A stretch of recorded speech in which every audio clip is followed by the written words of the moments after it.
Catherine Etier. Ben, remarquez, ça va peut-être remonter le moral de Catherine, qui a Oui, beaucoup de peine aujourd'hui. oui, comme beaucoup de gens, des centaines de milliers de personnes, j'apprenais mercredi soir, comme tout le monde, la mort du chanteur britannique Liam Payne, ex-membre de One Direction. Vous en avez lumineusement parlé hier matin et vos mots tendres m'ont touchée. Vos rires chaleureux, des réactions que l'on n'associe pas d'emblée à la mort subite d'un jeune homme, mais qui, par dizaines, percent pourtant le sol comme tulipes en mai dans les salons funéraires.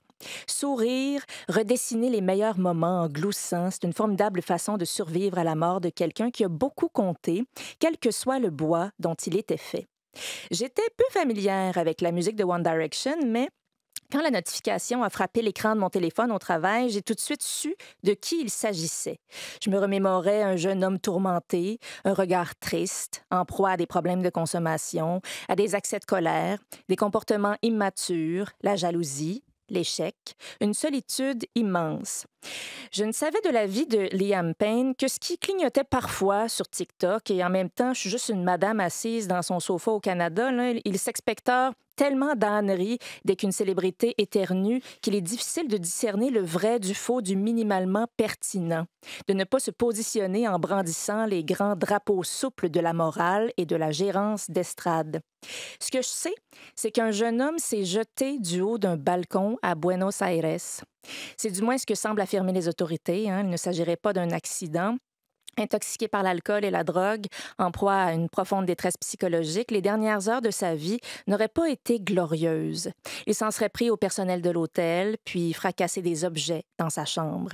Il était peut-être imbuvable, peut-être se comportait-il comme un enfant gâté, vous savez, comme quelqu'un qui aurait passé la moitié de sa vie dans un boys band, une âme asphyxiée dont on extrait chaque souffle pour le mettre en marché, le mouler en figurine et l'imprimer sur des tapis de souris en lui demandant de danser. Danse, petit gars, danse. Qu'importe le fuseau horaire ou l'heure sur le cadran, qu'importe la souffrance entre ses deux oreilles.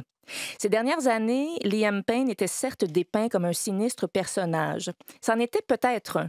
Mais tout près de la piscine, c'est pas un concept, ni un article de tabloïd, ni un personnage de telenovela qui gisait mercredi après-midi. C'est son corps sans vie, un être humain. Certains affirment qu'il voulait sauter dans la piscine, à partir de son balcon pour faire ce que les Espagnols appelleraient apparemment du balconing.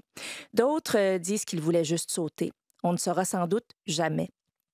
Ce garçon, je le connaissais peu, mais sa mort et surtout le traitement qu'on en fait me bouleverse.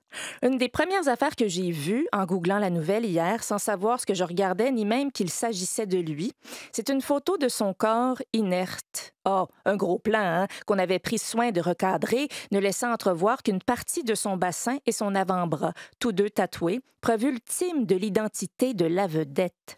Ce funeste cliché, croqué en gogoune par quelqu'un présent à l'hôtel au moment du décès, il a été publié 11 minutes plus tard, son corps encore tiède, par le magazine à potins TMZ, avant d'être courageusement retiré, mais pas vraiment, devant l'ire mondiale.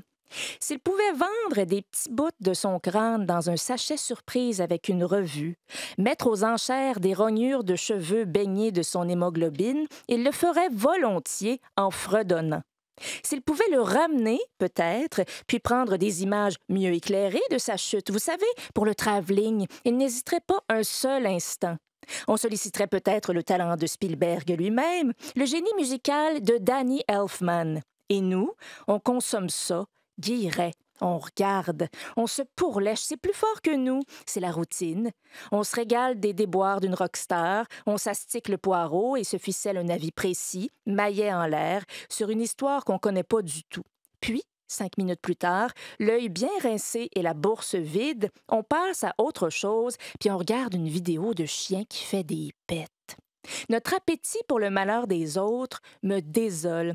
Et la courte fenêtre qu'on y consacre mériterait d'être frottée avec du papier journal et du vinaigre blanc, qu'on y voit plus clair, peut-être même notre propre reflet de codingue. La mort de Liam Payne, comme le décès soudain de toutes ces personnes qui ont peuplé notre imaginaire, je pense entre autres à Matthew Perry de Friends ou encore au jeune chanteur Aaron Carter, il y a 2 ans, ces personnes qui ont abrité notre adolescence, qui nous ont fait rêver, rire aux éclats, auprès de qui on a si souvent trouvé refuge, est une tragédie. Je veux pas voir le bain tourbillon vide de Matthew Perry. Je veux pas voir la hanche blême de Liam Payne. Peut-on lui rendre sa hanche? C'est l'enfant de quelqu'un. Comme la jeune Vada dans L'été de mes 11 ans, j'ai juste envie qu'on lui redonne ses lunettes. Hein? Et qu'on redevienne peut-être des humains aussi, avec un peu de chance, de cœur et beaucoup de thérapie. Thérapie collective, ouf! Quel bien, merci beaucoup. Merci, Patrick. Merci, Catherine Etier, donc avec qui on conclut chacune de ces semaines, parfois pour rigoler, parfois pour réfléchir, oui. parfois les deux à la fois. Merci d'être avec nous.